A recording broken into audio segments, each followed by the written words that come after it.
Pinabulaan na ni dating Malacanang spokesperson Attorney Harry Roque ang pahayag ni Justice Secretary Boying Remulla na mayroon siyang multiple passport. Ayon kay Roque, fake news ito at isa lamang na paraan para sa isiraan ng gobyernong Marcos. Si Margot Gonzalez sa detalye ng balita. Pinakakansilan ni Justice Secretary Jesus Crispin Remulla sa Department of Foreign Affairs o DFA ang pasaporte ni dating Malacanang spokesperson Attorney Harry Roque kasunod ng paglabas ng warrant of arrest ng korte laban sa kanya. Ayon kay Remulla, may 2 hanggang 3 pasaporte raw si Roque. Bawal daw ang pagkakaroon ng mahigit sa isang regular na Philippine passport. Bali sana, kung official pa rin siya, meron siyang diplomatic tsaka meron siyang regular. Ang alam namin, meron siyang 2 regular. At least, 2. Same name, sir? Or... Same name.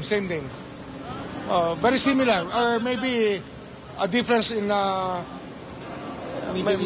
baka middle initial o kaya second name niya, hindi natin alam. Maaring ito raw ang dahilan kung bakit nagawa ni Roque na magkaalis ng Pilipinas. Pero nasabi rin ng kalihim na dumaan ng tawi-tawi si Roque at gumamit ng speedboat para makapunta ng Malaysia. Yun ang aming nakita na maaring paliwanag sa kanyang mga pag-alis kasi hindi nag-a-alarm Hindi nag-a-alarm kasi meron ng lookout bulletin yan Hindi nag-alarm. Pero ang daan niya kasi via Tawi-Tawi. Ang daan niya kasi via Tawi-Tawi. Nag-backdoor siya. Si Roque, tinawag namang fake news ang sinabi ni Remulla. Ayon dito, isang pasaporte lang ang gamit niya at kasalukuyan itong nasa Dutch authorities dahil sa kanyang asylum application. Ang kanyang diplomatic passport, matagal na raw niyang hindi ginagamit dahil wala na siya sa gobyerno.